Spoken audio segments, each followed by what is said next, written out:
It is time for the Writer's Block. I'm Jenny Carlson here in the studios of the Oklahoman, joined by the one, the only, Cedric Golden in the studios of the Austin American-Statesman. Hello, buddy.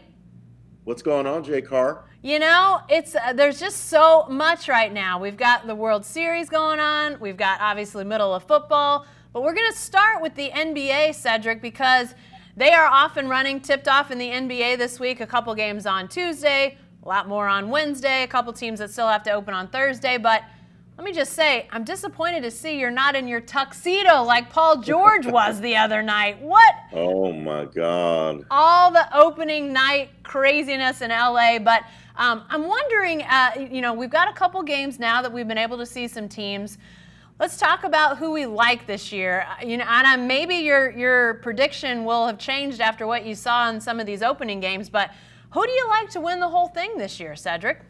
I know Kawhi Leonard went off against the Lakers, but I'm going to pick the Los Angeles Lakers to beat the Clippers in the Western Conference Finals and then beat the Milwaukee Bucks in the championship series in 6 games.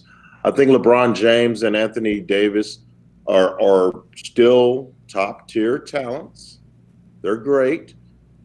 Kyle Kuzma is a superstar in development. And they're going to get the right mix from those other guys. It's going to take a little while to get them going together. But I believe when you have 2 players that are that good, and one of them's a big guy, and one of them's LeBron James. I know he's 34, 35. He's still LeBron James. They're going to rest him when they can. I think this is going to be great. People forget, Jen, when LeBron got hurt last year, he was averaging 27 points and 7 assists a game. Well, I mean, that's it. The Lakers are going to be fascinating to watch. And I picked this before the openers. We had our preview section that ran in the Wednesday Oklahoman. We had to do some picks. I picked the Clippers before they played the Lakers to open the season.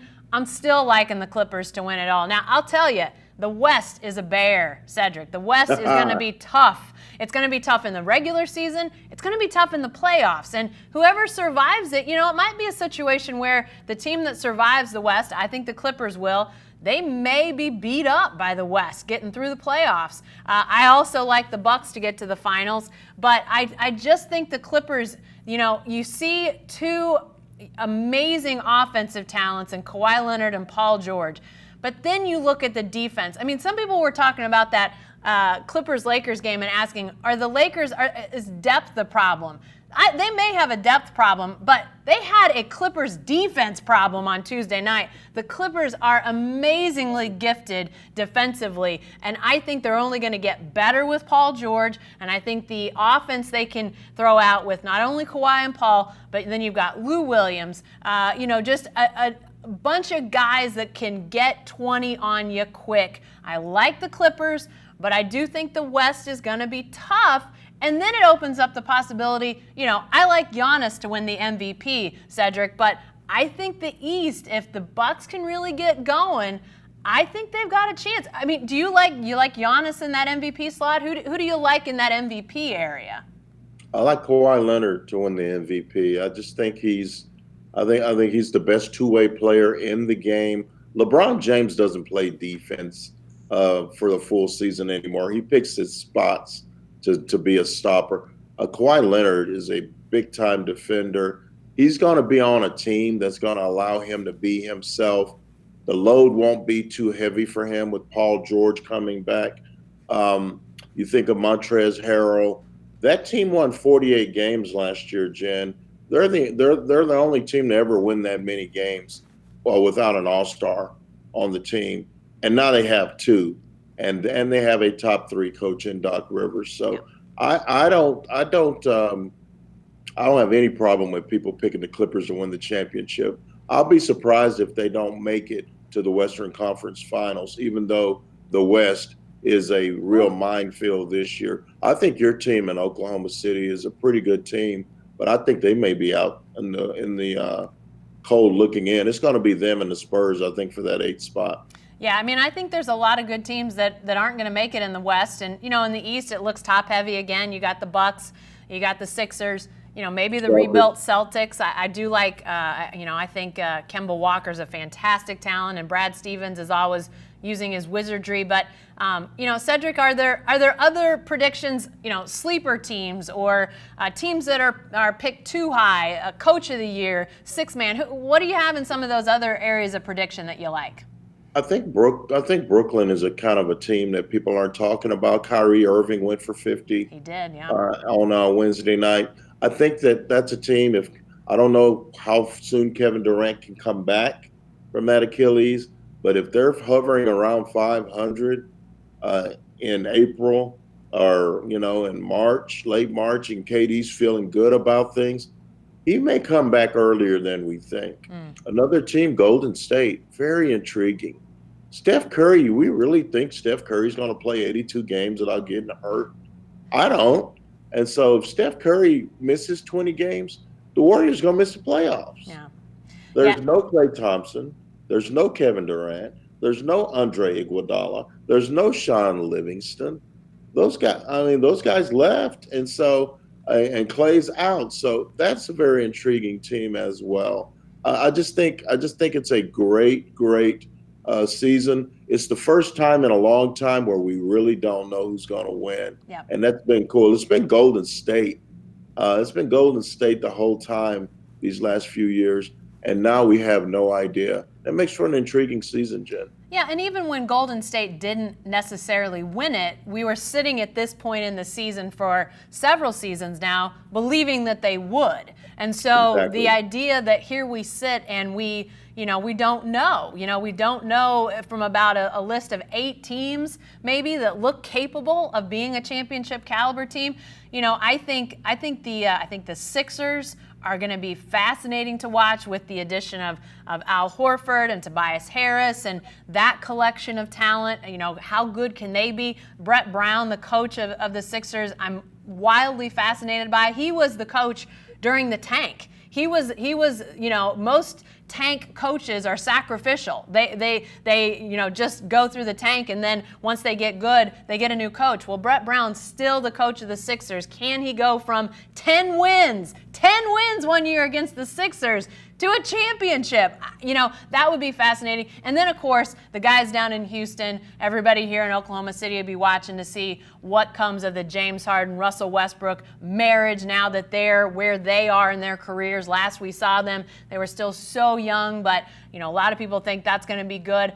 Some people think it's not going to be so good. It's all going to be fascinating. But, Cedric, what you said about the teams, we don't know. I think it's really added a lot of intrigue to say who gets there in the end. But we know the teams in Major League Baseball that are there at the end. We're through 2 games. The boys of summer have now become the boys of fall. And, boy, it looks like the Washington Nationals are the much, much better team than the Houston Astros. Are we in for a possible World Series sweep the way this is looking, Cedric? Well, you said it best when you said fall. This is an epic fall for the Houston Astros. Yeah.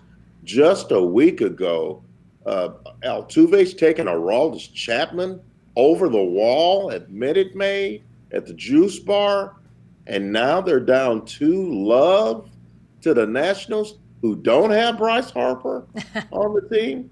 It's crazy. It's crazy. And I was just looking it up. Since they went to the 2-3-2 format, teams that have fallen behind 2-0 in a best-of-7 World Series, there have been 25. Only 3 have come back to win a World Series. And the last one was in 1996 when the Yankees fell behind 2-0 to the Braves and came back and won 4 straight. The Houston Astros are entirely capable of winning 4 games in a row against anybody, including the Washington Nationals. But here's the caveat, Jen. Here's what just kills me. Here's what I can't believe. They just took out Garrett Cole and Justin Verlander back to back.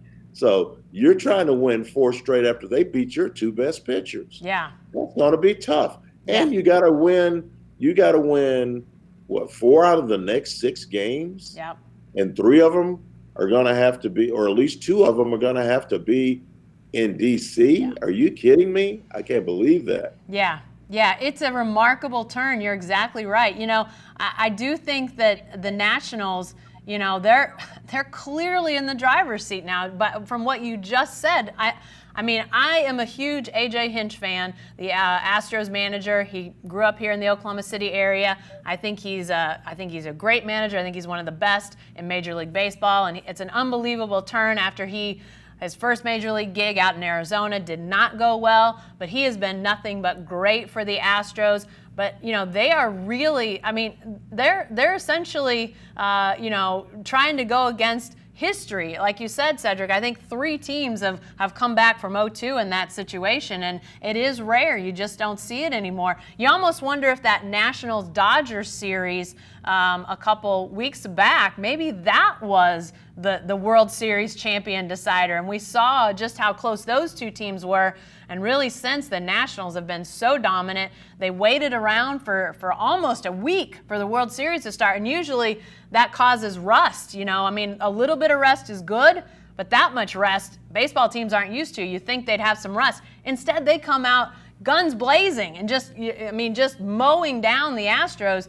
The best thing the Astros had going for them in Game 2, Cedric, was Simone Biles before the game. Holy cow, that was about as good as it got for the Astros. And she threw a strike, and she turned a flip, and I thought she was going to do like a double back twist in those blue jeans. She is just a freaking amazing. Yeah. And she is, Jen, I met her in Houston during a Super Bowl, the last Super Bowl that was in Houston. Jen, she's 4'7", 4'8". Yeah. She's just a little ball of muscle, but she is a giant in her sport. And she is a box office attraction in her hometown of Houston. So good for Simone. That was the lone bright spot of an otherwise dreary night. They got punked. Yeah. Absolutely punked. All those people. They got astroed by the Nationals. All those people that were there at the beginning to see Simone Biles throw out the first pitch, tens of thousands of them were gone by the end of that game. They did not stick around, nor should they have. That was a total demolition by the Nationals. And, Cedric, last thing I wanted to ask you about this World Series is I've heard a lot of people talking about, the Nationals, a lot of, big crowds expected in D.C., haven't had a World Series game there since the 30s, 33. Some people are saying, hey, these guys just got a team. A lot of people jumping on the bandwagon. Are you in that crowd that says, "Hey, the Nationals just got started. They need to not win this series because they're so new to it"? Or, where do you come down on that? I think, Washington D.C. has been a baseball city historically. It wasn't for a lot of years in the recent past, but a lot of people that have been baseball fans but didn't have a team, now they got the Nationals. Where do you come down on all that? I'm going to tell you, I think D.C. needs this. It hasn't been a great run in D.C. for the last 2 years, and you know what I'm talking about. We're not talking about baseball. You know what I'm talking about. D.C. could use some love, some unity, a championship. I would hope that the Astros would come back because it's my state. Yeah. And it's the best baseball team in my state. But if D.C. wins this thing, I think it's a great deal for the area. It might be a great deal for our country. I know there are certain people that live in the district that are going to try and take credit for the Nationals, some blowhards that will go nameless in this taping. But I think it's a feel-good story for the city. The Redskins suck. Daniel Snyder may be the worst owner in all of team sports. He's horrible. The Washington Wizards/Bullets haven't been good since Elvin Hayes was there. Yeah. That's 40 years ago, Jen. You know what? Let the Nationals have their day. Yeah. If this is their time to win, let them win. If the Astros aren't as good, shake hands with Washington and say, great job. I think D.C. could use a little bit of good news this fall. So if it happens, I will be happy for the Washington Nationals. Two things I really like about the Nationals. One, they've got the first guy that they ever drafted as the Nationals is on the roster. Zimmerman, Ryan Zimmerman's his name. And he's still playing. He's still playing a huge part. Got a home run the other night in the first Game 1 of the World Series. So yeah, I like to see stories like that. They've also got a reserve outfielder whose walk-up song is Baby Shark. And you know what? That song, while it's an earworm and it annoys you after a while, it's fun. He did it for his kid so his kid would know he was coming up to bat. That's the sort of thing I can get behind. I love that sort of stuff, so maybe I'm pulling for the Nationals just a little bit, even though I'm a really big A.J. Hinch fan. That won't change, but I do like some of the aspects of the Nationals. All right, now that we've talked some NBA, some Major League Baseball, we got to get on to football. And this one, it's just football, Cedric. That's the only thing I can think of. It's a little bit of everything, but let's start with this. The New Orleans Saints, obviously their record-setting quarterback, Drew Brees, injured, coming back eventually, but Teddy Bridgewater, the question of staying with Bridgewater a little while longer, letting Brees recover, it's a little bit of a conundrum right now for the Saints, isn't it? Yeah, it is, because Teddy B has been better than they thought he'd be. Yeah. 5 straight wins. They're rolling. They're in first place in the NFC South. And even with the Alvin Kamara injury, they're still figuring out ways to win. And they have wins. This is not just one of these things where they're fattening up on weaker sisters. They have wins over teams that I think are going to be in the playoffs. Right. They won at Seattle. They beat the Cowboys at home. So they are a tough-minded bunch. Drew Brees has been practicing. He's been throwing a regulation-sized football for the last couple of weeks, and he's told reporters that he plans to play on Sunday against the Arizona Cardinals. Here's the thing, Jen. They got a bye week after this week. They've got some momentum. Why not? Don't you think they're good enough to beat the Cardinals without Drew Brees? Yeah. And if you sit Brees this week, he gets to rest that thumb for another 2 weeks. Yeah. Another 2 weeks. He rests that thumb. He's ready to roll. He gets back acclimated with the ones. I don't think you play Drew Brees this week. I know he's a competitor. I know him personally. I've been around him. He hates not playing football, and the Saints are rolling. He wants back on the field. But if I'm Sean Payton, I pull my boy aside and I go, look, let's get this last dub with Teddy B. Rest you for 2 weeks, and then we know you're 100%. Yeah. You don't have to throw next week, but the week after we'll get that thumb ready to go. I don't think they play him this week. Yeah, it's an interesting situation because, if you're looking at Breeze's perspective, would it be good to maybe play in an actual game against a team that, maybe they're not going to be your toughest test, to get back on the field that way. But, I think if you're the Saints and you're thinking long term, surely an extra 2 weeks of healing, that bye week is really, to me, the deciding factor that you say, you know what, let's let it heal a little bit longer. I mean, he may be fine. If they had to play in the playoffs this weekend, maybe he could go. But if That's you're not, that's different. If you're not in the playoffs, if you've got a bye week out there, to me, that just makes sense. Now, can you say that to the future Hall of Famer if he says, I'm playing?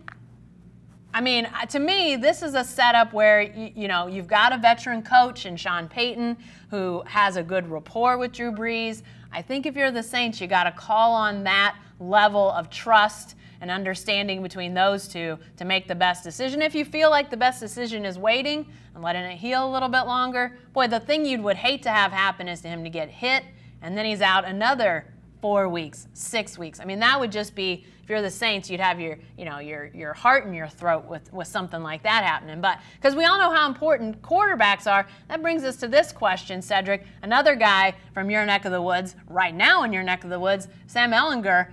We saw the close call Texas had against Kansas. Wow. Cedric. Wow. And to me, it was all about Sam Ehlinger putting his team on his back and saying, come on with me, we're going to win this ball game. Sam Ehlinger may be the most important player in the Big 12. And I don't say that to say he's the best, but for his team, nobody may be more important than Sam Ehlinger. In this conference, absolutely. He's with Charlie Brewer to Baylor, Yep. Same type of thing. I think Sam Ehlinger is holding this thing up almost by himself. The Texas Longhorns offense has no problems putting points on the board. It's the defense that's the problem. It's historically bad. Ooh. Jen, I'll give you a guess real quick. Last 4 games, how many yards has the Texas defense given up? Oh my gosh. Combine the last 4 games? Yes. I'll go, I'll just round to 2,000. 2,040 yards. Woo! If you were on The Price is Right, you would have won both showcases. You were with $100 of the actual retail price. I'd be going to France tomorrow. A new car, a trip to Bermuda, and some jet skis, Jen. You'd have got all of that stuff. They've given up 2,000 yards, and offenses are averaging 7 yards a play against Todd Orlando's defense. Todd Orlando, the defensive coordinator, is making $1.7 million a year. Wow. You know what? I can go out there and give up 7 yards a play for a lot less money than that, Jen. I think if Sam Ehlinger gets hurt, the Texas Longhorns go kaput. You can say that with a lot of teams. Yeah. Jalen Hurts not playing for OU would hurt them as well. Yeah. But OU's got a little bit of a pulse on defense. Alex Grinch got that thing going now, and they are a legitimate CFP contender. I think they're going to run the table in the Big 12. Texas, beset by injuries on defense. Yeah. Caden Stearns is hurt. Josh Thompson's hurt. B.J. Foster's hurt. They got a lot of guys banged up. And Brandon Jones, their great safety's hurt. They got a lot of guys hurt. They've got to figure out a way to just pull it together, put some gauze, some tape, some Robitussin, whatever you need to do to get this win at TCU. Yeah. And then maybe during the TCU K-State, then a bye week, maybe they'll be okay after that. Yeah. But for right now, it's DEFCON 5. They are in a lot of trouble right now. Yeah, and that defense, Cedric, as Texas had its, swoon through the end of the Mac Brown era, the Charlie Strong era, a lot of the issues were quarterback related, not having a good enough quarterback and not having enough difference makers in the passing game, those sorts of things. The defense, while it wasn't nearly the strength that we saw sort of in the championship type of years, you didn't have those name players, you still felt like the Texas defense could do some damage, and now they're getting damaged. And I know about bad defense. I've seen bad defense in my neck of the woods, and 2,000 yards in 4 games, that is bad defense. So I think it is shocking. I know part of it is those, it's the injury bug. But, man, I really thought that once Sam Ehlinger started to elevate his play, that would really take Texas to the next level. And instead, Cedric, aren't we sitting here saying, is Baylor the second best team in the Big 12 to Oklahoma? It sure looks that way right now. Who would argue? Are you arguing that? Absolutely not. Because when I went and covered Baylor and Iowa State in Waco, and Baylor beat Iowa State, I had originally thought Iowa State, and we talked about this in Dallas, Jen. Yeah. We thought Iowa State was the 3rd best team. Baylor wins that, and so I wrote my column was Baylor for the bronze in the Big 12, 3rd best team. I've changed my mind. Right now, Baylor's probably the 2nd best team in the Big 12. Yeah. The numbers don't lie. They're getting stops. They went to Stillwater and punked the Mullet. They beat them like they stole something. And then, Jen, that's the same Oklahoma State team that nearly won down here. Yeah. Gave Texas all they could handle in Austin. So I'm telling you, Matt Rule has it going at Baylor. They lost their best linebacker, Clay Johnston, for the season, and they're still getting wins. So I'm telling you, I think the Baylor Bears are on a run right now. And if you're asking me right now, they are the 2nd best team in the Big 12. Yeah. Now, they get Texas at home. They get Oklahoma at home. Yeah. But the problem for them is they get them back to back. Yeah. That's a tough double right there. If I'm Matt Rule, I'm like, man, if we can just get one, if we can beat one of these teams, we're probably going to be in the Big 12 championship game. Yeah, and I think, I got to see that Baylor-Oklahoma State game in person, like you got to see Baylor and Iowa State earlier this year, Cedric. And, I think I knew going in, the stats told me this is a team that doesn't beat itself. It's not going to make a bunch of stupid mistakes. And that was a big part of it. But they've also got some talent. I mean, obviously Charlie Brewer, knew about him, knew about, Mims at wide receiver, knew about some of those guys. But they, on defense, they can run you down. They don't, they don't beat themselves. They don't let one mistake roll into another. They're opportunistic when they need to be. We obviously saw 3 Oklahoma State turnovers. One that was the killer, really turned the tide. But then on offense, they'll run away from you. They had huge plays throughout that game. So I think that they're a team that, is maybe, I think they're pretty likely to, even though they do have that Oklahoma-Texas back-to-back setup on their schedule, I like them to be able to get to Arlington to the championship game. I think it would be fascinating to see 2 years after they win one game, Matt Rule's first year, to be in that Big 12 championship game. Would not surprise me at all to see that. It's going to be fascinating to see how they continue to fare. I like them, but, Big 12, got some big games coming up. We'll see how it all shakes down. Obviously, the NFL, all the other sports, we'll probably have a World Series champion by the time we get together again next week.